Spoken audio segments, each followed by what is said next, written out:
Hello everybody, welcome back to Drawing with Waffles. Today I'm going to be showing you how I use textures to add a little hint of realism to my digital art. The way we are going to do this is by creating a Photoshop pattern, and the way you do that is you create a new document and import the image you would like to create a pattern out of it. I like to use tileable images because they will be the prettiest when you use the pattern tool. You can find tileable images or create your own. I got mine from graphicstock.com. If you are planning on downloading an image that is tileable, I suggest you use one from a website like graphicstock.com, who happen to be a sponsor of this video, and they also have images that are 100% royalty free, which means you can't get sued for using them, which is always a fantastic thing. I like to call it no sewage. Yeah, okay.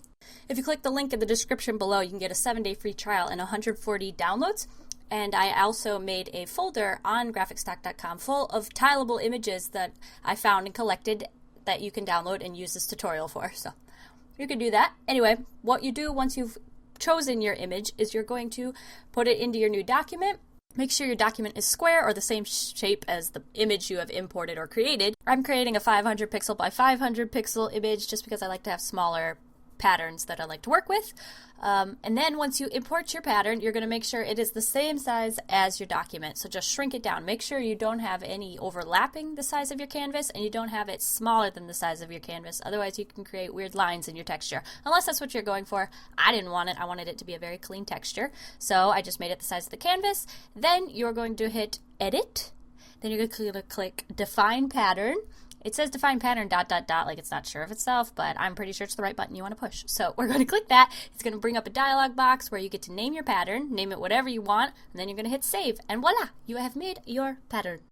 The next step is really easy. All you do is just draw the picture that you want to add the patterns to. I'm drawing just a random girl in a bathing suit because it's getting really hot outside and I want to go swimming. Once you get to the point where it's time to add color, you can add color to any of the parts you want, but we're going to add specifically color to the part we want to have texture. I'm starting off with a very flat color and just making sure I've filled in all the little crevices of the line art so that it's ready for the pattern. I'm just using this bright blue color. Just like when you're coloring anything digital, make sure it's a separate layer from the line art and you're good to go. Then you're going to select the color, so everything that's that light blue color. Since it is a separate layer, it should be pretty easy. Then you're going to select the paint bucket tool and you're going to go up to the top left corner where the tool options are.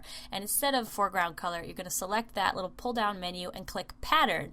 Then when you click on the pattern drop down menu, it'll have your new pattern at the very bottom. So the pattern that we created at the beginning will now be at the very bottom. I've created several patterns using other graphic stock images, so I've got several to choose from. I'm choosing this one with these big roses because I thought it looked very summery and bright and good for a bathing suit. Now you can use the paintbrush tool to paint texture, and it'll paint the texture everywhere seamlessly, and it's just amazing, and it's so much fun to use, and you can like fill in any spot that you want to add the pattern to, but we're doing the bathing suit, so there we have it. I also wanted to shade the pattern, and I have a whole tutorial on this, so I'll have a link in the description below if you want to check out the full tutorial, but to sum it up very quickly, I created a new layer, set it to multiply, and then just drew over where I wanted the shading and lowered the opacity to fit the pattern, and I could still see the pattern through, but there was still shading, so it works pretty good. If you want to see the full tutorial though, like I said, link in the description.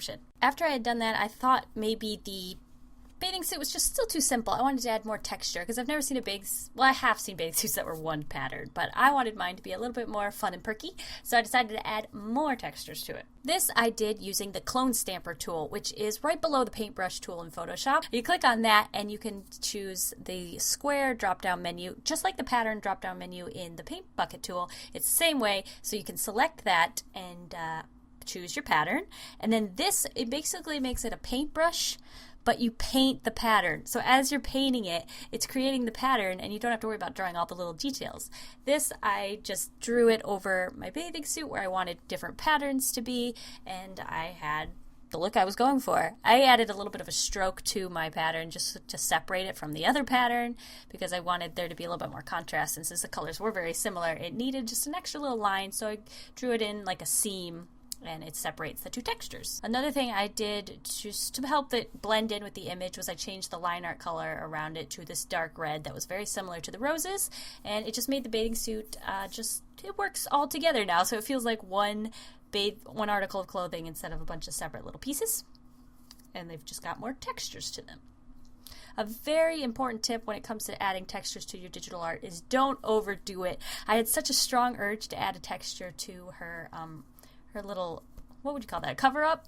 Her bathing suit cover up. I wanted to add like another bold texture to it, but I had to reserve myself. I'm like, no, you really shouldn't be wearing that many patterns.